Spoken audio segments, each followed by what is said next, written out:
Hello friends, welcome to IICS platform. आज है 27 अगस्त और 27 अगस्त के करेंगे हम current affair. Clear? Without wasting of time lecture start करते हैं। सबसे फर्स्ट है ULI। क्या है? Unified landing interface. आप दोस्तों ने आपने UPI के बारे में तो सुना होगा, यूनिफाइड पेमेंट इंटरफेस। क्या है ये? और UPI का 90% of the Indian population using the UPI such as PhonePe, Google pay, Paytm, इनका यूज़ तो सभी को आता है। और यूपीआई की जो बनाया है वो इंडिया ने ही बनाया है। जो बॉडी है NPCI, जिसको बोलते हैं national payment corporation of India, ने बनाया है। क्लियर? अब नया कंसेप्ट आ गया है यूनिफाइड लैंडिंग इंटरफेस। ये जानना बहुत जरूरी है क्योंकि आपको फ्रिक्शनलेस और जो कि टाइमली आपको क्रेडिट फैसिलिटी मिल सके, इसके लिए RBI के गवर्नर ने इवन आपको इजीली टाइमली आपको लोन और क्रेडिट फैसिलिटी मिल जाएगी फ्रॉम द बैंक, और बैंक को डिजिटलाइज किया जा रहा है। अब हम समझेंगे कि इसमें क्या क्या है, यूनिफाइड लैंडिंग इंटरफेस क्या है। क्लियर? चलते हैं। देखो, यूनिफाइड लैंडिंग इंटरफेस ULI, सबसे मेन पॉइंट है इसमें डिजिटलाइज करना बैंक को डिजिटलाइज करना। और ये लास्ट ईयर अगस्त में RBI ने कंसेप्ट निकाला था कि सारी बैंक को डिजिटलाइज किया जाएगा, last year of August month. और अभी इसको नई टर्मिनोलॉजी दे दी है जिसको बोलते हैं ULI, अभी लेटेस्ट, जिसको यूनिफाइड लैंडिंग इंटरफेस। अब ये क्या है दोस्तों? देखो, अब मैं आपको डिटेल में समझाता हूं। क्या है कि आप लोन लेने जाते हो, बैंक में लोन लेने जाते हो या फिर क्रेडिट फैसिलिटी लेने जाते हो, तो इसके लिए आपको कई सारे डॉक्यूमेंट दिखाने पड़ते होंगे। और कभी कभी तो ये कंडीशन होती होगी कि बैंक की 2 या 4 दिन ले लेती थी बैंक को अप्रूव करने में, लोन को अप्रूव करने में, क्रेडिट को अप्रूव करने में बैंक की 4-5 या 1-1 महीना ले लेती थी, तभी आपका क्रेडिट अप्रूव हो पाता था। और इसका सॉल्यूशन क्या निकाला गया? ये ऐसा बैंक कितना टाइम क्यों लेती थी? क्योंकि ये डिफरेंट डिफरेंट ऑथोरिटी से डेटा कलेक्ट करती थी। जैसे कि कौन कौन सी ऑथोरिटी हैं ऐसी? देखो, कई सारी ऑथोरिटी, जैसे central government,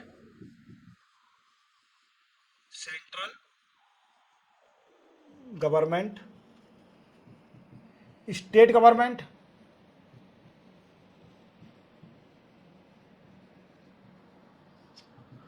bank, credit information, clear, account aggregator,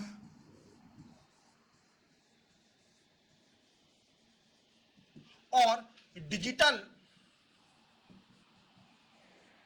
authentication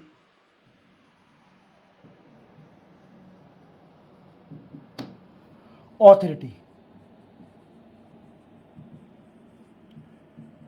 यहां से बैंक को पूरा डेटा लेना पड़ता था, देन आफ्टर आपका क्रेडिट अप्रूव होता था। क्या होता था? आपका क्रेडिट तभी अप्रूव होता था जब बैंक यहां से, जितनी भी ऑथोरिटी है, इस जगह से आपका डेटा कलेक्ट कर लेती थी। क्लियर? जब तक आपको क्रेडिट फैसिलिटी नहीं मिलती थी, इससे क्या होता है कि टाइमली क्रेडिट फैसिलिटी नहीं मिलने के कारण हमारे काम रुक जाते थे। जैसे कि हमारे इंडिया में MSME को प्रमोट करने के लिए कई सारी वीकेंड से अप्रोच किए जाते हैं, क्योंकि MSME का बहुत बड़ा रोल है हमारे इंडिया में। इंडिया की इकोनॉमी में MSME का बहुत बड़ा रोल है, और इस रोल को फुलफिल करने के लिए इनको क्रेडिट देना बहुत ज़रूरी है। और क्रेडिट फैसिलिटी जब तक नहीं मिलेगी तब तक इनको टाइमली लोन नहीं मिलेगा, क्रेडिट नहीं मिलेगा, डिजिटलाइज क्रेडिट नहीं मिलेगा, तब तक ये इंडिया की इकोनॉमी को कैसे बढ़ाएंगे? वो कंट्रीब्यूशन तो कर रहे हैं, बट हम चाह रहे हैं कि हायर कंट्रीब्यूशन करें इंडिया की इकोनॉमी में MSME। और आप जानते हो एग्रीकल्चर,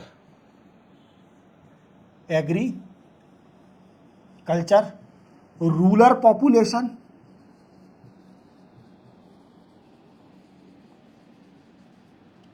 वुमेन, इनको क्रेडिट फैसिलिटी देने के लिए सबसे पहले बैंक कई सारी ऑथोरिटी से डेटा कलेक्ट करती थी। जैसे कि आपने अप्रोच किया, अप्लाई किया कि मुझे डिजिटलाइज क्रेडिट चाहिए, मुझे क्रेडिट की रिक्वायरमेंट है, तो पहले इस बैंक को इस चीज को एनालिसिस करना पड़ता था और डेटा कलेक्ट करना पड़ता था from the different different authority, then after आपको क्रेडिट मिलता था। Clear?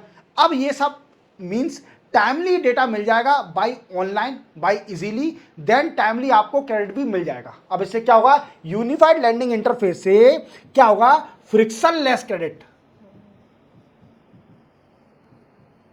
Frictionless credit and timely credit facility easily available, easily available. और मैं आपको एक और बात बताता हूं कि अभी जो चल रहा है, ये वर्ल्ड चल रहा है आर्टिफिशियल इंटेलिजेंस पर। आर्टिफिशियल इंटेलिजेंस पर अगर डिस्कस नहीं हो रहा है कहीं भी, तो वो कंट्री बैकवर्ड जा रही है। अगर वहां पर आर्टिफिशियल इंटेलिजेंस पर जिस भी कंट्री में वर्क नहीं हो रहा है, तो वो बैकवर्ड जा रही है। अगर उस कंट्री को डेवलप होना है तो वर्क करना पड़ेगा ऑन आर्टिफिशियल इंटेलिजेंस। और जो यूनिफाइड लैंडिंग इंटरफेस है, that is also connected with artificial intelligence, that is also connected with a artificial intelligence. So we can say it is artificial intelligence with ULI, artificial with ULI, ULI के अंदर artificial intelligence का भी connection है। और इसके लिए API, API क्या है, एप्लीकेशन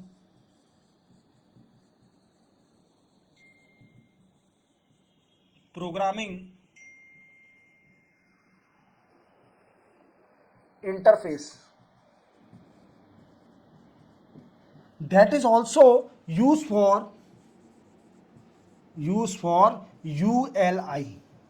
तो आपको पूरी तरह समझ में आ गया होगा कि ULI क्या है, यूनिफाइड लैंडिंग इंटरफेस क्या है। ये UPI जो बता रहे हैं, आप जानते हो कि UPI ने हमारे इंडिया में कई सारा रिवोल्यूशन ला दिया। रिवोल्यूशन इतना आ गया कि हर आदमी, चाहे अनएजुकेटेड हो चाहे एजुकेटेड हो, चाहे वो बिल्कुल 8वीं फेल हो, चाहे वो फर्स्ट क्लास तक पढ़ा हो लिखा हो, बट UPI का यूज करना वो जानता है। क्योंकि UPI का यूज करना बहुत सिंपल है, वो सिर्फ ओनली आपको QR कोड स्कैन करना है और आपको पेमेंट ट्रांसफर करना है digitalise.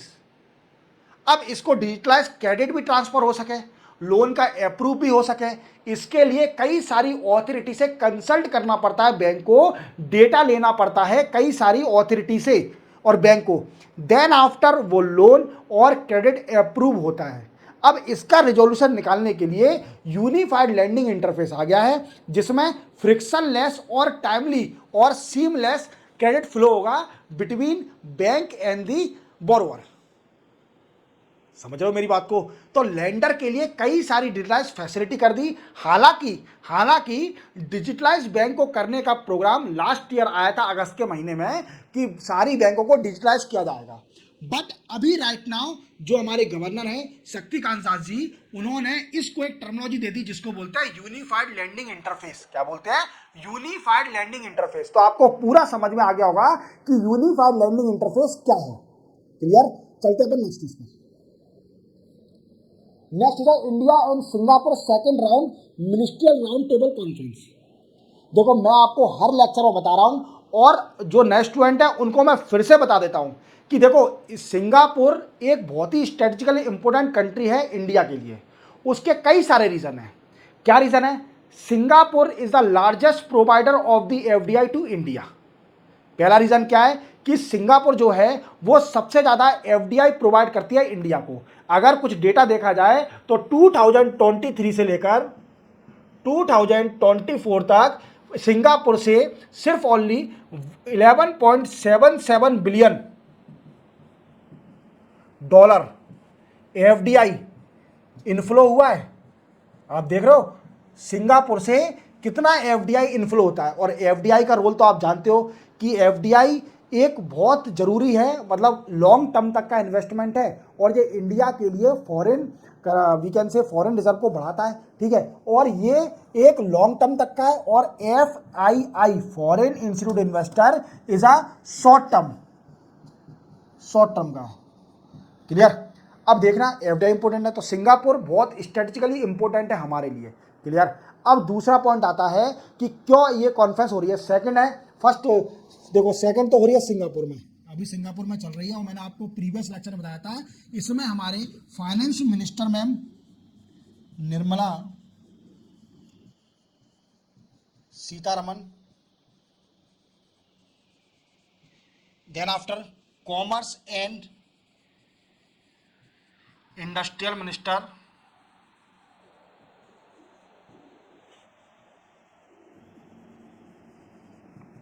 Piyush Goyal, minister of external affair S Jaishankar, then after railway minister railway Ashwini Vaishnaw, Ashwini Vaishnaw. ये चारों मिनिस्टर गए हैं इस मीटिंग में सिंगापुर में। क्लियर। और एक और बात याद रखना, और जो आसियान कंट्रियां हैं, जिसमें आसियान में 6 कंट्रियां हैं, और ये 6 कंट्रियों में से सबसे ज्यादा हमारा ट्रेड होता है, बायलैटरल ट्रेड होता है सिंगापुर। सिर्फ ओनली सिंगापुर का जो ट्रेड कंट्रीब्यूशन है out of ASEAN country that is 29%। कितना है? 29% तो सिर्फ ओनली सिंगापुर का शेयर है। Singapore share in ASEAN. Clear. ये आपने बेस समझ में आ गया आपको। क्लियर। ये सेकंड थी, फर्स्ट इंडिया में हुई थी न्यू दिल्ली में, और ये सेकंड मीटिंग है कहां पर हुई है? सिंगापुर में चल रही है। ठीक है। अब दोस्तों क्या क्या डिस्कस किया गया इस पॉइंट पे, क्या क्या फाइनलाइज हो गया? सबसे पहला फाइनलाइज करा है digital, then after skill development. अगर सिंगापुर के साथ स्किल डेवलपमेंट का एग्रीमेंट साइन नहीं हुआ तो मीटिंग का कोई मतलब ही नहीं है, क्योंकि Singapore is far away of the skill development. Clear. Far ahead of the skill development, far away नहीं, far ahead of the skill development, बहुत आगे है। Clear. Skill development, digital skill development, then after we can say skill development हो गया, digital हो गया, sustainable health care, connectivity, ETC. ये सारे एग्रीमेंट पर साइन हुए between India and Singapore in the second round table conference of the ministerial conference. Clear. चलते अपन नेक्स्ट न्यूज पर। Next to the BRICS.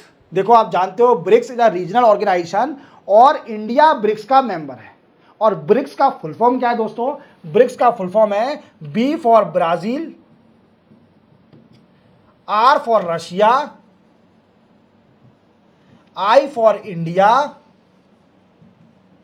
C for China, S for South Africa. South Africa, इस country को तो आप अच्छी तरह जानते होंगे। साउथ अफ्रीका को T20 वर्ल्ड कप फाइनल हार गई थी इंडिया से। क्लियर। तो ये 5 मेंबर हैं ब्रिक्स के। अब ब्रिक्स क्या कर रही है? रीजनल ऑर्गेनाइजेशन एक लोकल करेंसी के लिए एग्रीमेंट साइन करने वाली है, जिसमें कंट्री क्या करेंगी, जो ब्रिक्स के मेंबर हैं वो ट्रेड एंड फाइनेंशियल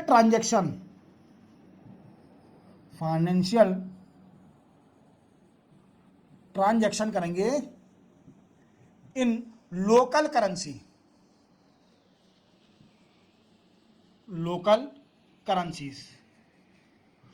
क्यों ऐसा क्यों कर रहे हैं? ये इसलिए कर रहे हैं डी डॉलराइजेशन। क्या होता है डी डॉलराइजेशन? जैसे कि आप जानते हो कि जितने भी इंटरनेशनली ट्रेड होते हैं वो सारे होते हैं डॉलर बेसिस पर। कौन सी करेंसी बेसिस पर होते हैं? डॉलर करेंसी बेसिस पर होते हैं। और इससे कई सारी डिफिकल्टी भी आती है, क्योंकि फॉरेन रिजर्व कभी कभी क्या है कि किसी पर डॉलर की अवेलेबल नहीं है, खत्म हो गए हैं, फॉरेन रिजर्व खत्म होते जा रहा है, तो वो ट्रेड नहीं कर पाता है। तो लोकल करेंसी में ट्रेड कर सकता है विद अ फ्रेंड कंट्री और the we can say member of the regional particular organization. Clear. तो ये भी ऐसा ब्रिक्स एग्रीमेंट साइन करने जा रही है जिसमें लोकल करेंसी और फाइनेंशियल ट्रांजैक्शन लोकल करेंसी में होगा। क्लियर। और इसका मेन मोटिव है डी डॉलराइजेशन, मतलब डॉलराइजेशन को खत्म करना, डॉलर को, कि डॉलर से ट्रांजैक्शन ना हो। अब सुनो दोस्तों, इंडिया का इसमें एक स्टैंड है।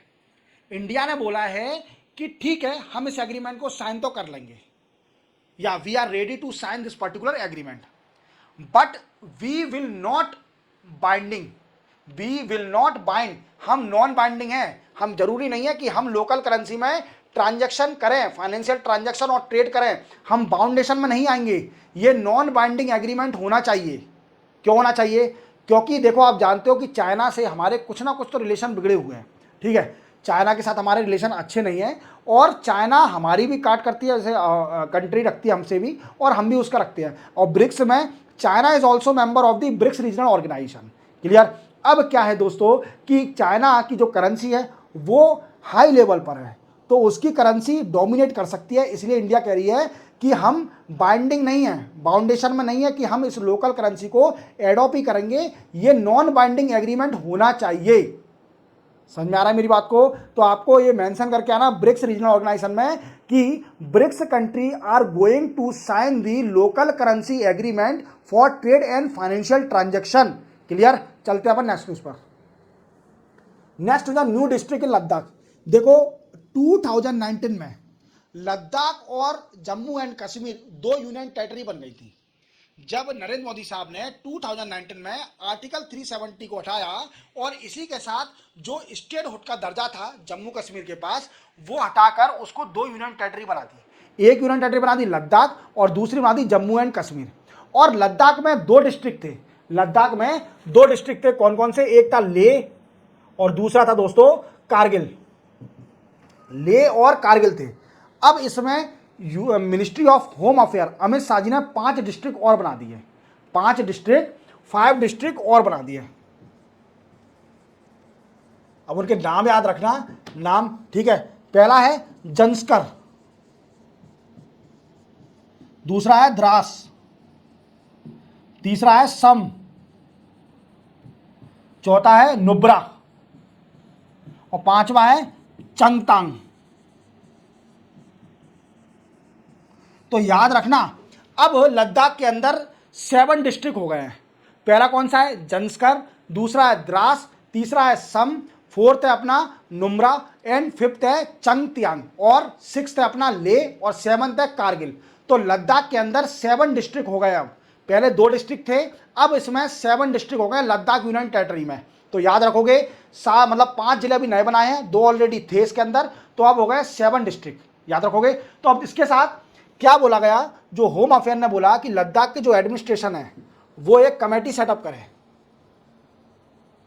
कमेटी सेटअप करेगी to to to find out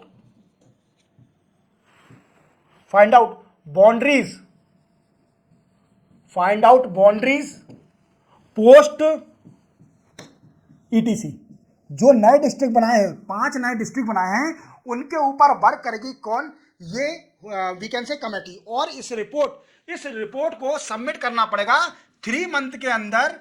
जो कमेटी सेटअप करी जाएगी by Ladakh administration, that submit the report within 3 month. 3 month के अंदर रिपोर्ट सबमिट करनी पड़ेगी। क्लियर? चलते अपन नेक्स्ट न्यूज पर। Next to the grievance redressal. देखो दोस्तों, आप जानते हो कि हमें कई बार सरकार से कुछ प्रॉब्लम आती है, कुछ हमारी शिकायतें होती हैं, और कई लोगों को पता नहीं है कि ये शिकायत हमारी दर्ज कैसे की जाए। हमारी जो शिकायतें होती है विद द गवर्नमेंट और किसी भी चीज से रिलेटेड, किसी भी अथॉरिटी से रिलेटेड या किसी डिपार्टमेंट से रिलेटेड, तो ये जानना बहुत जरूरी है कि हम शिकायत दर्ज कहाँ करें। तो सेंट्रल गवर्नमेंट ने एक कंप्रेहेंसिव प्रपोजल निकाला है for handling the grievance redressal. क्या निकाला है? Comprehensive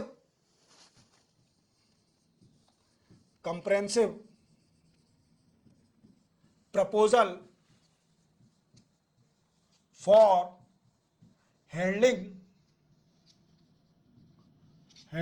grievance redressal. क्लियर? अब ये क्या होगा कि याद रखना कि एक पोर्टल है जिसमें शिकायत दर्ज करी जाती है related to government, related to authority और रिलेटेड टू डिपार्टमेंट, और उसका नाम है pgportal.com।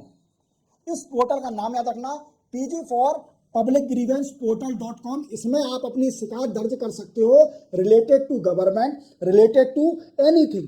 क्लियर? तो ये क्या है? Registration of your complaint, registration of your complaints. अब क्या है दोस्तों कि इस कंप्रेहेंसिव प्रपोजल में जो पब्लिक ग्रीवेंस है ये टाइम रिड्यूस कर दिया है। पहले क्या था कि पब्लिक ग्रीवेंस, जो पब्लिक की ग्रीवेंस शिकायत है उसका रिड्रेसल 30 दिन में करा जाता था, 30 दिन में किसी की भी शिकायत का निराकरण कर दिया जाता था। अब इसको टाइम रिड्यूस करके कर दिया है 21 डेज, मतलब शिकायत का निवारण या फिर रिड्रेसल, ग्रीवेंस रिड्रेसल हो जाएगा कब? 21 दिन के अंदर आपकी शिकायत का निराकरण हो जाएगा। क्लियर? तो ये सेंट्रल गवर्नमेंट का याद रखना प्रपोजल है और आप अपनी शिकायत pgportal.com पर कर सकते हो। 27 अगस्त के करंट अफेयर कंप्लीट होते हैं। चैनल को सब्सक्राइब और बेल आइकन प्रेस करना ना भूलना और मिलते हैं कल 28 अगस्त को नए करंट अफेयर के साथ। तब तक के लिए जय हिंद।